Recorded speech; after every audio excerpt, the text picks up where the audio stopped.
Hello and welcome back to AP World History Modern. Today is day 2 of Unit 5.1, and we're actually going to get into some of the Enlightenment ideas, ideologies, kind of deal with the scientific revolution a little bit in depth, and kind of throw out there a little CCOT. Today's going to be a little bit lengthy, so I'm going to try to talk as fast as I can, so be warned. All right, so objectives today, we're going to be looking at the intellectual ideological context, which will eventually be for the revolutions. So we're going to kind of go through some of these ideas of the Enlightenment, and I'm going to try to make some of these connections for you, and then kind of provide some of the also framework for how the Enlightenment is going to affect societies over time. And by that, we're talking about women's rights movements, abolition movement, that kind of stuff. So basically, we're going to focus mostly today on just ideas, right? The ideas that come out of the Enlightenment. All right. So that being said, I want to kind of scoot through some of the some of the scientific stuff that come out of this. And your homework reading did a pretty good job at this. I assign my students an extensive reading in Strayer, which does deal with the scientific revolution aspect of this very well. So that being said, make sure you understand the scientific method, this scientific evolution that does take place, with the scientific method, and the use of it. Okay. Someone who's only very briefly mentioned in your homework, though, is Diderot. So I would like to take a second to mention him. He is mentioned in the homework that I assigned for today, but he didn't talk about his compilation of knowledge in the encyclopedia. So let's just talk about him for a second. Right. So Diderot, he compiles, or he decides to compile all known human knowledge, and his goal is to change the way in which people think. So over 20 years, he creates a 20-volume set over 18,000 articles, 20 million words. And the contributors to his work are who we learn about, right? So himself, but also Montesquieu, Rousseau, Voltaire, were all contributors, in this original set. And you also see things that we talked about previously, the Royal Society of Paris, the Royal Society in London. These are all articles that are coming from places like that, and members of organizations like this. All right. All right. So the big names that we're going to kind of run through real quick. Like I said, a lot of this is just recapping what was in your reading, just giving you maybe a little bit more depth. So understand contextually, Copernicus, which is who we're going to start with. He is, he's working up against a Ptolemaic worldview. So Ptolemy, this is the time of ancient Rome. Ptolemy himself worked in Alexandria in what is today Egypt, and creates this geocentric view or Earth-centric view of the universe. This view of the universe would have already been discredited or disproven previous to Copernicus within Dar al-Islam. All right, so Arab scientists had already criticized this. However, how much of this made it into Europe is unknown, right? I've never seen any direct connection between Copernicus, having borrowed these ideas. It seems, based on what I understand, is he develops this independent just a few hundred years later. All right. So before Copernicus, this is the Ptolemaic worldview, or the Ptolemaic view of the universe. This geocentric. Whereas after Copernicus, we have our helio or sun-centered universe, right? So this is when we talk about Copernicus, this is largely what we're talking about, right? So the Copernican model versus helio versus the geocentric. Ptolemaic model. So these words are used interchangeably. So you do need to recognize the words Ptolemaic or geocentric, or Copernican or heliocentric, right, view. Okay, Kepler, right? Kepler, right? So he takes this this view of the universe that gets created by Copernicus. So before Kepler, we have this Copernican worldview or heliocentric view. After Kepler, is this notion of elliptical orbits. So really kind of playing with gravity, and how gravity actually works. So it's still heliocentric, right? It's still sun-centered, but more accurate, right? So building off. Before Galileo, and I will say students probably are more fascinated by this than much else, is that believes that Venus circles the Earth, that Jupiter has the moons, the sun was a bright light, that heavy objects fall faster than light objects, and that's still something that some of my students have a hard time wrapping their mind around. The Bible was the authority on science. Heliocentric was not generally accepted, right? During the age of the Inquisition.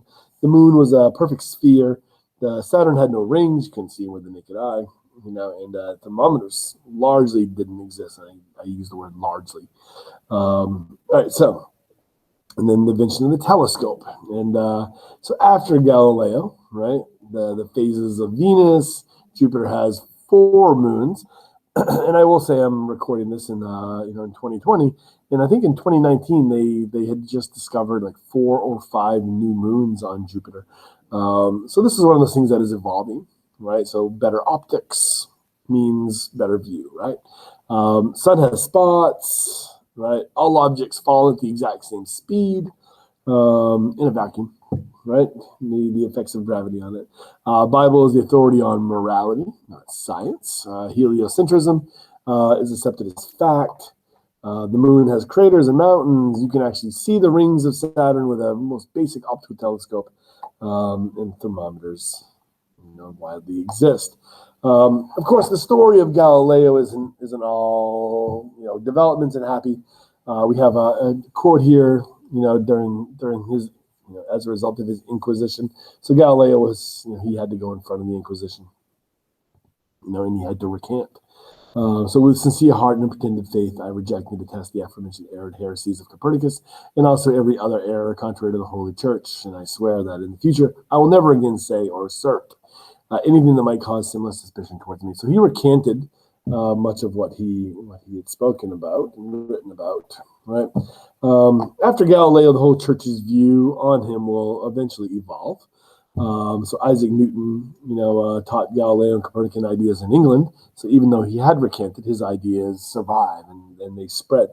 In 1758, the church will end the ban on books teaching heliocentrism, so they'll be taken off the index. In 1939, so in the 20th century, Pope Pius XII will call Galileo a hero, right? So, recanting from there, forced recanting. So, and then by 1979, Pope John Paul II will order an investigation into how the church treated Galileo and why. And there's been books over the years, the last couple of decades, that were published on this. Okay. All right. Before Harvey,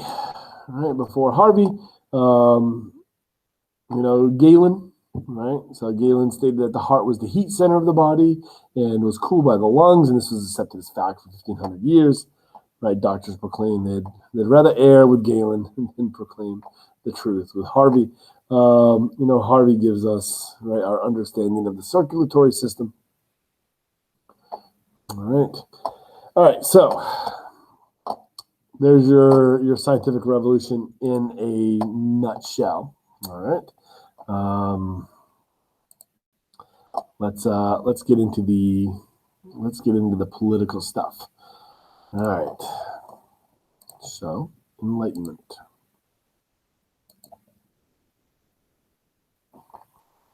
All right. So, who are the big players that we need to at least understand on a basic level?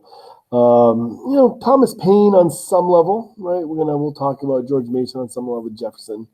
definitely on a bigger level. Locke, Voltaire, right? We're going to definitely talk about today. Rousseau and Montesquieu we'll talk about today. Just mentioned Diderot, right? So let's just kind of read these quotes and then we'll move on. Right? So Thomas Paine, and I actually mentioned him in class. So you know the America, right? In America, the law is the king. You know, and Thomas Paine definitely has his role in you know, in the American Revolution. You know, so, and we'll talk about him again. We'll talk about the American Revolution, but you know, he is you know, often credited with selling the idea of revolution to the people. You know, making it a people's movement, getting people to buy in, believe. Mason, right? That all men by nature, right, equally free and independent. And then Jefferson, of course, we'll be reading a little bit of his stuff in depth. We hold these truths to be self-evident, that all men are created equal. And of course, those words are going to be you know, parroted by the French, right, as well as many other revolutionaries over the years. Right? So that quote will pop up again and again. Locke, no one ought to harm another, right, in his life, health, liberty, or possessions. Voltaire, right, all mortals are equal. It is not their birth, but virtue that makes the difference. Diderot, the good of the people must be the great purpose of government. Right? Rousseau, man is born free, and everywhere he is in chains. Kant, enlightenment is man's leaving his self-caused immaturity. And Montesquieu, right, there is no liberty if the judiciary power be not separated from the legislative and executive. All right, so right, to understand them, right, we need to think like them. All right, so this is interesting.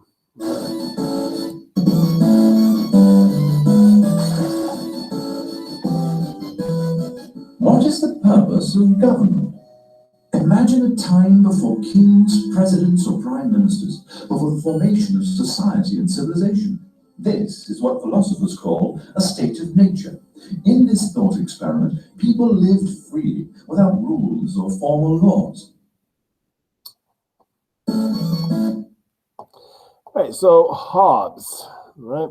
Hobbes, you know, so Hobbes is writing within the context of the English Civil War. Right, so quote, right, now men may agree together, but there is no security unless there be a power to enforce the covenant. Such a power can be created only if they agree to confer all their power on one man.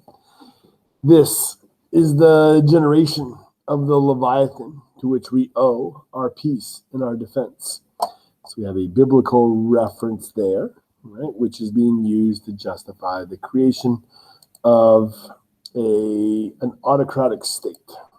Right? Humans exist in a primitive state of nature. Right? This is this big idea, and that humans consent to be governed for self-protection.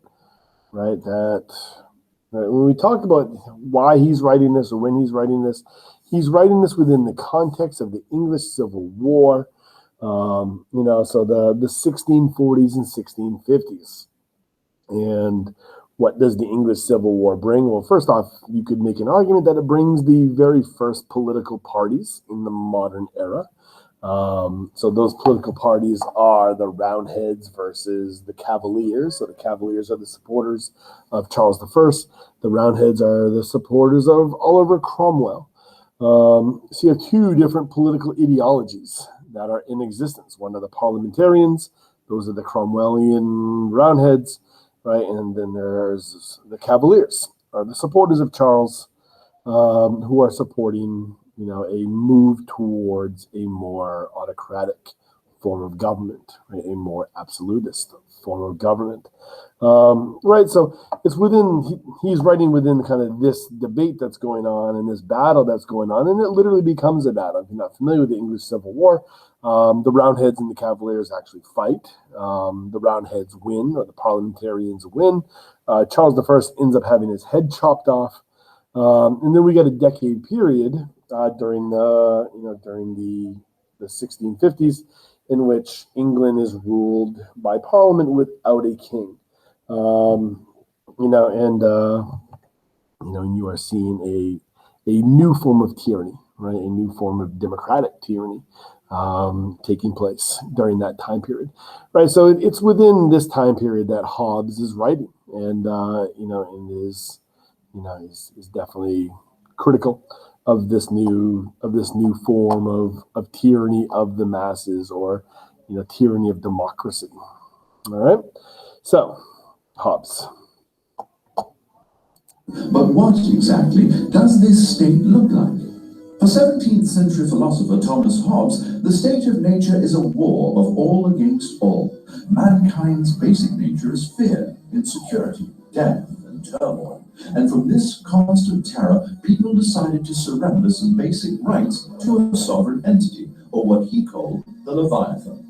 If one was, say, fed up with the theft of his potions, the state could pass laws to protect his goods or help him receive some sort of reparation. This protection is important for a number of reasons, but the most significant is that laws and their enforcement keep constant anxiety at bay.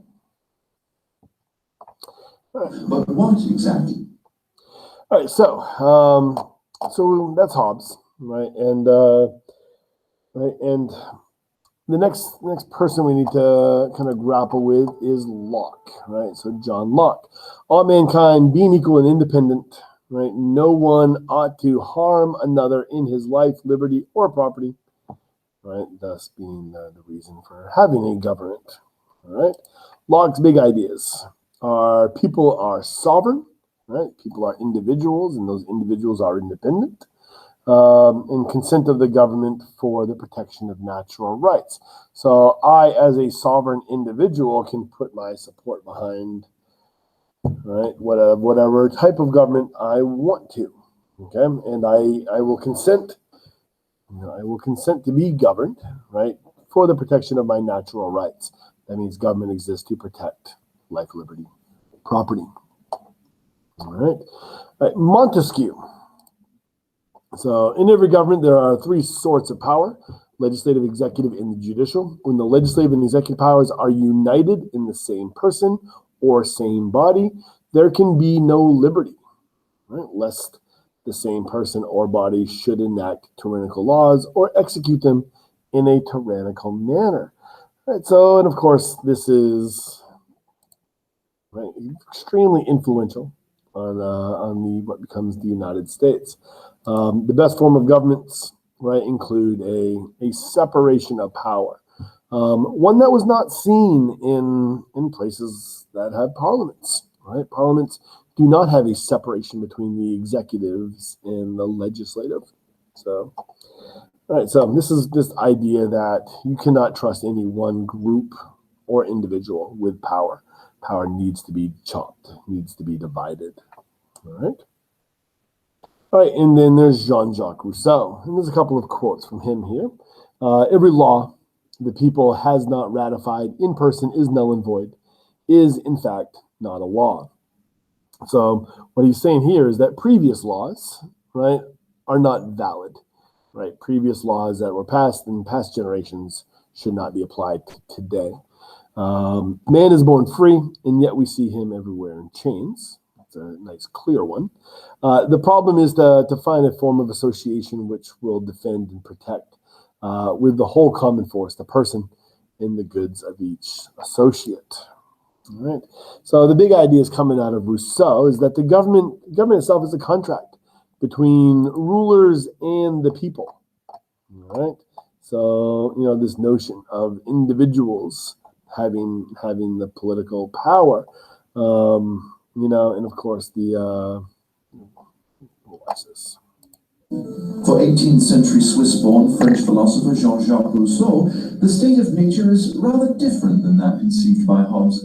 Rousseau sees natural man as independent, solitary, and peaceful. Rousseau thought people were much better off without government. With the creation of agriculture, private property, and the division of labor, however, came inequalities. Unequal access to resources created tension, enmity, and envy. People started to become aware of their limited material situation and lack of upward mobility. They became aware of their own freedom. This led Rousseau to claim that man is born free and is everywhere in chains. While both philosophers describe the state of nature as a sort of beastly existence absent any morality, they disagree on some fundamentals. Rousseau sees the Hobbesian model as leading to despotism, in which people have no choice but to turn to a third party to secure basic needs. Consequently, they do not freely choose their leaders.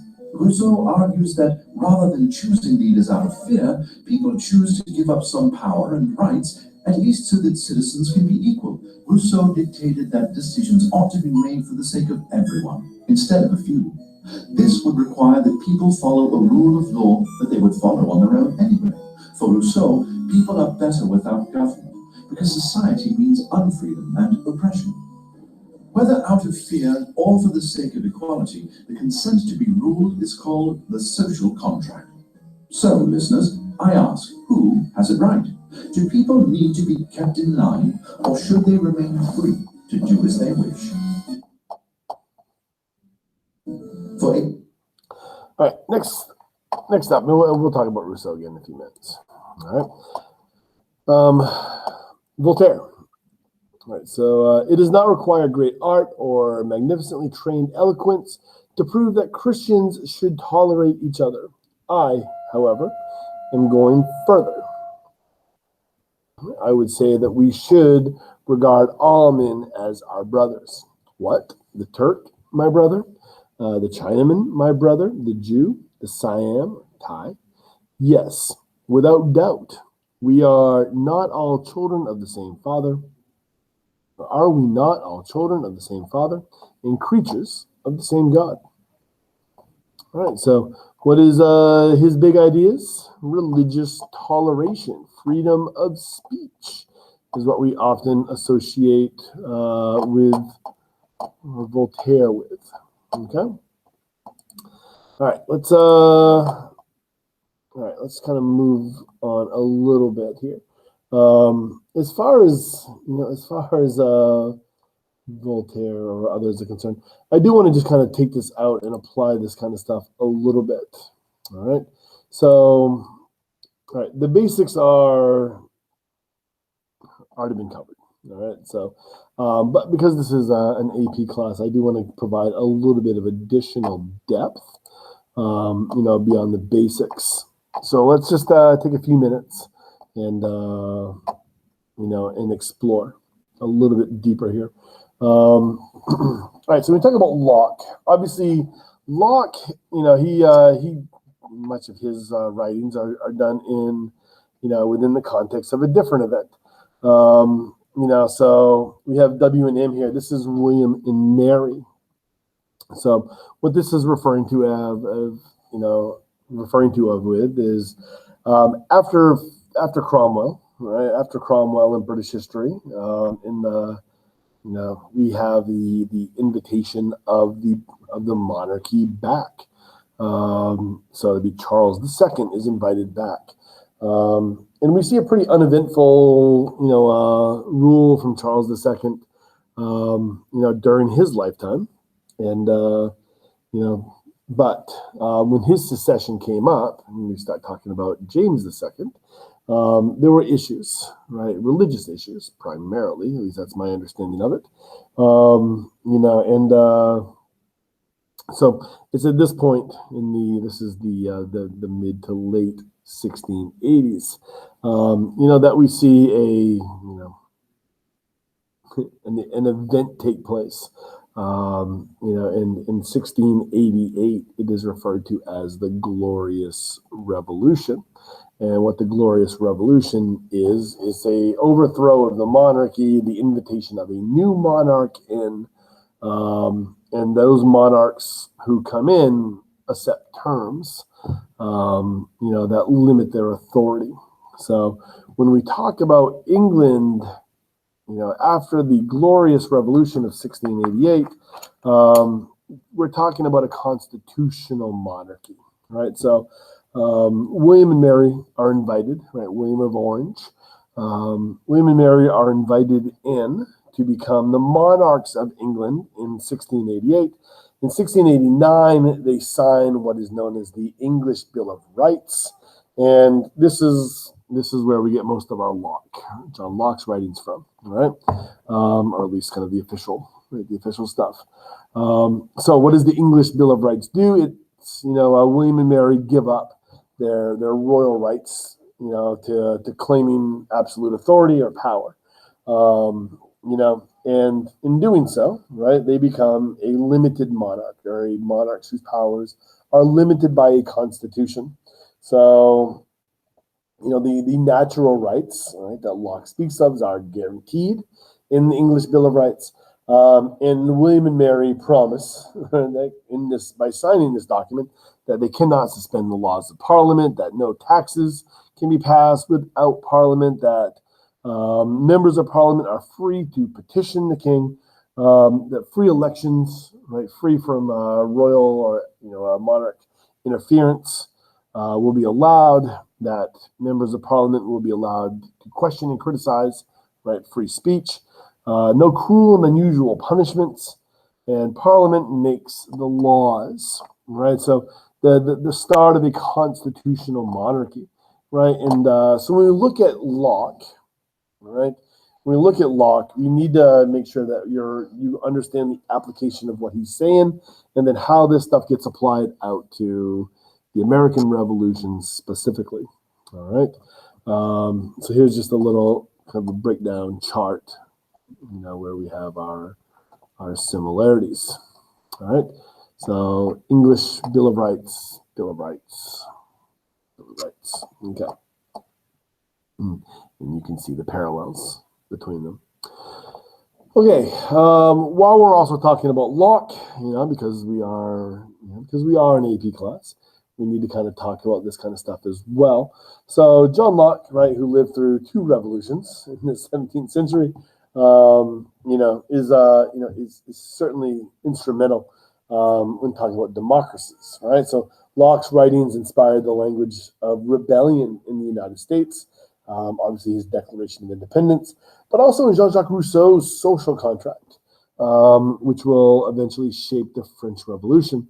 Locke is most well known, right, for these ideas that government should protect people's natural rights, life, liberty, property, and the government should be based on the consent of the governed, right? This means that people, the governed, should give their permission or their consent to the government, right? And this process usually exhibits itself through voting, right?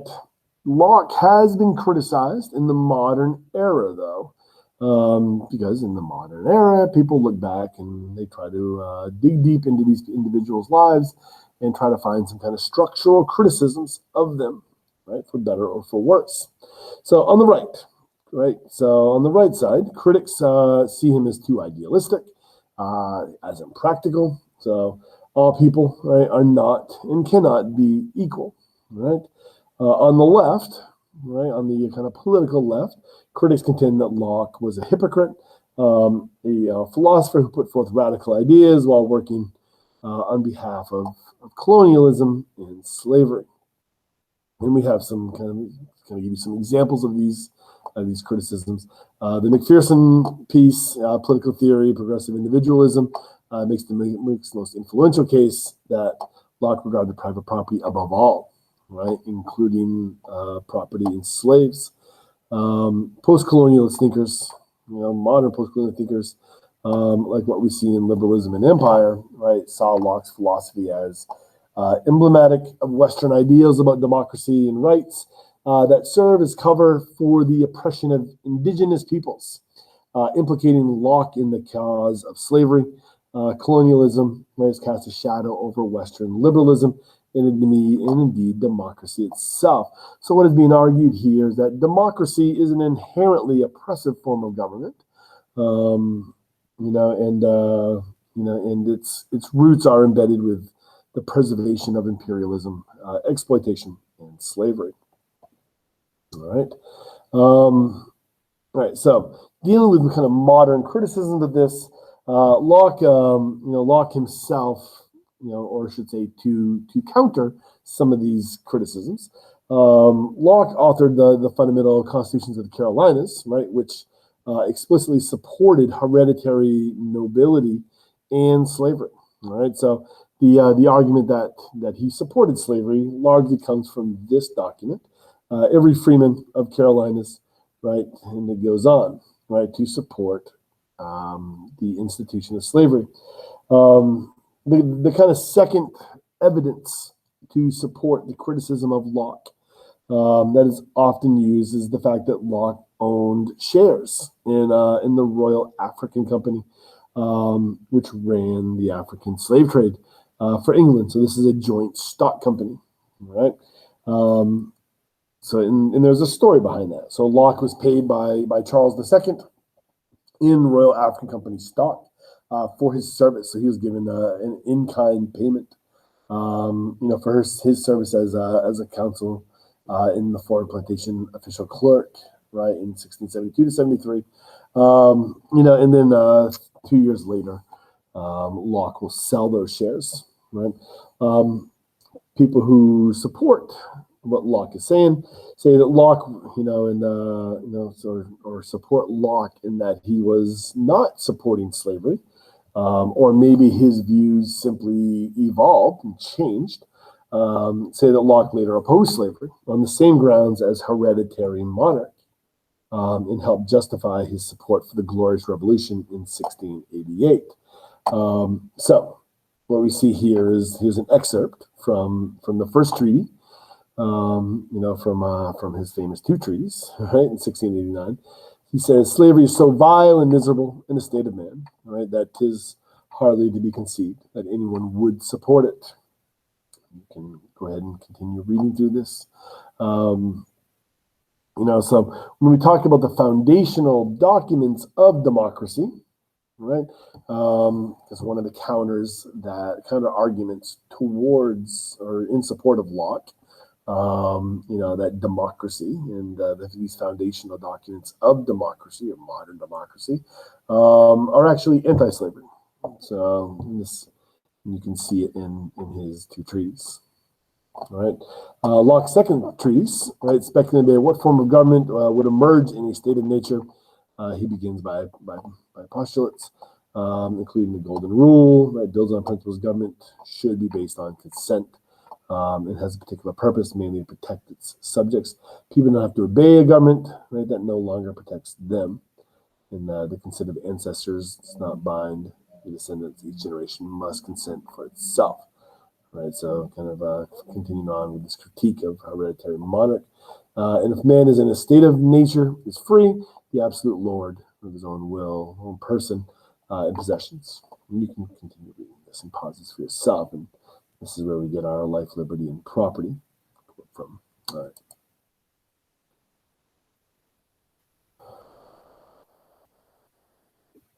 All right, so a few further excerpts here. From his two treatises. All right, so what are we seeing here? So man being born, right, as has been proved, with a title to perfect freedom, and is uncontrolled enjoyment of all his rights and privileges, laws of nature, equally with any other man, hath by nature a power to preserve his property, right, life, liberty, property, and estate. Thus, each person has a right to his own person and labor. And that right then includes the ability to contract with someone else. That right is very different from slavery, which is just forced labor. So this is Holly Brewer, right? So she's a professor at the University of Maryland.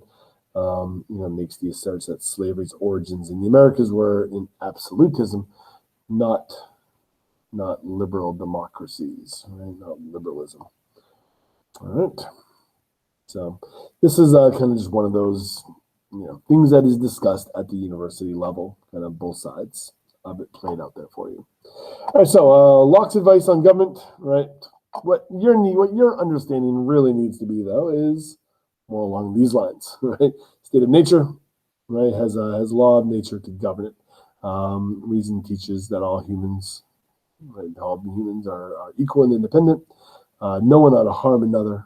Life, health, property, right? Governments are made by the consent of the people. All right.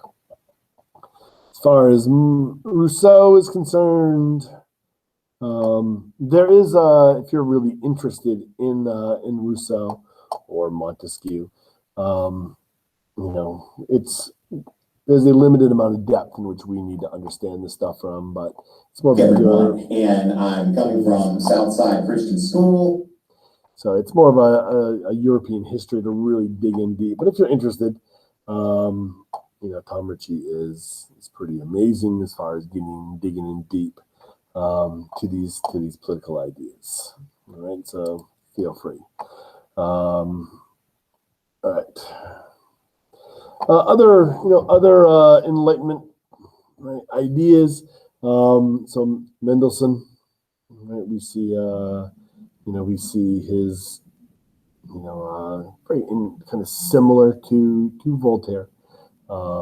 His plea for religious toleration, right? So a Jewish Enlightenment figure, all right?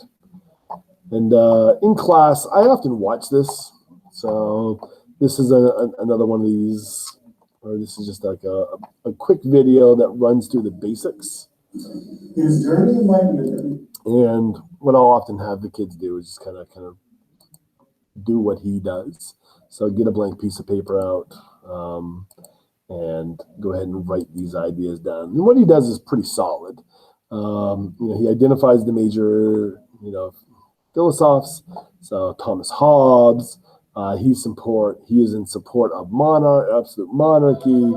Locke's big ideas. So oftentimes I'll have kids go ahead and copy this stuff out. So it's a good idea, right, to do. All right. So in summary, let's kind of wrap this up because I've been going for too long. All right. So Hobbes, right, his book, right, Leviathan. What are his beliefs? Government provides peace and stability. His claim is that people by nature are greedy and prone to warfare, and his ideas are often, used, in conservative arguments. By conservative arguments, we mean more supporting of monarchy, right? And his ideas come from the English Civil War, right? His ideas will also be used. They'll come up again, I guess, in times like the Treaty of Vienna, right, following the Napoleonic Wars. So the Congress of Vienna. So the Congress of Vienna, 1815, right, around 1815, following the Napoleonic Wars. We're going to see a strengthening of Hobbesian views. Locke, right, Glorious Revolution, 1688, American Revolution. Right, so 1770s and up until 1783, right? We see, we see Locke self-governing, human nature, mankind essentially are good, men are equal, born with unalienable rights, right? Life, liberty, property. All right, Montesquieu, right? His spirit of the laws, his interest is in government structure, and his claim is that power needs to be divided in order to check and balance the power of each individual one. So power should not be vested in the hands of a single, right, part of government. So the U.S. Constitution flushes, flushes these ideas and applies them. Federalist governments as well, right? I guess I got a typo there. I got to correct. All right, so Federalist style governments. There you go. All right.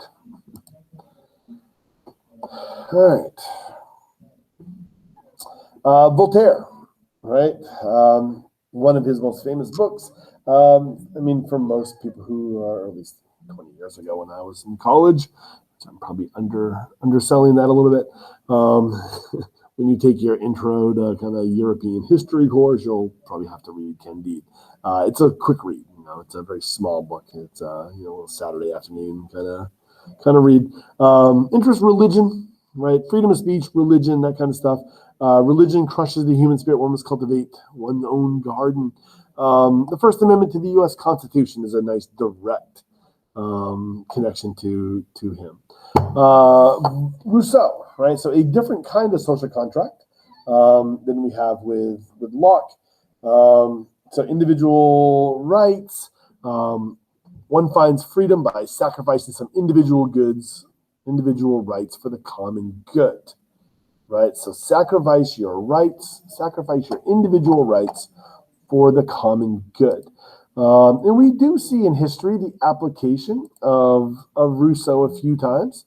There's some limited application within the United States. You can make an argument that the House of Representatives is a good example of Rousseau. The will of the people being expressed.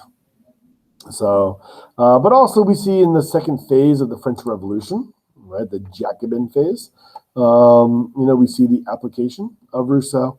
The Russian Revolution, right? So I guess from 1918 until about 1927 or so, we see the application of Rousseau, and also fascist Germany, right? So kind of post 1933 Germany, we see the application of Rousseau.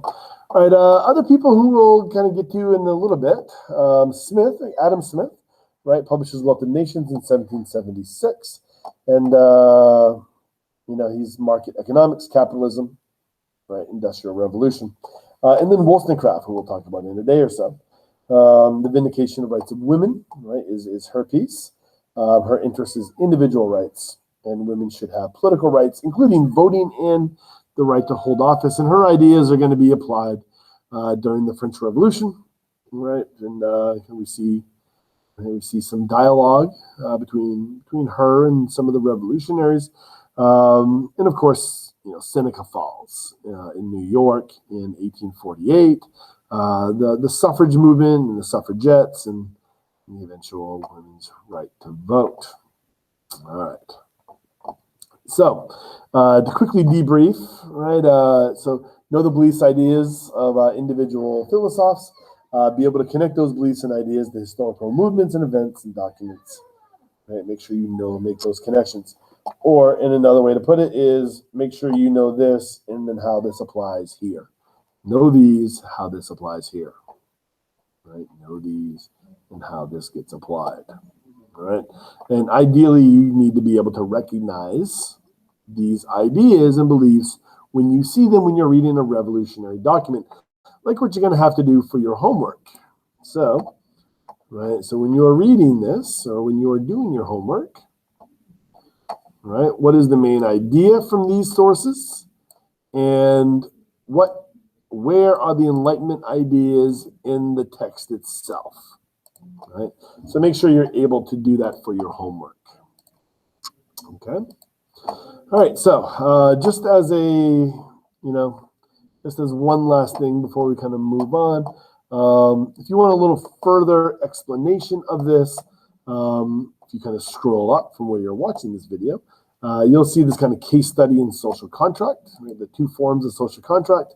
And you'll see the social contract of Jean-Jacques Rousseau, right? And I mentioned the kind of historical examples, and I kind of go a little bit deeper here in case studies, specifically of the second phase of the French Revolution. How was this idea of the will of the people?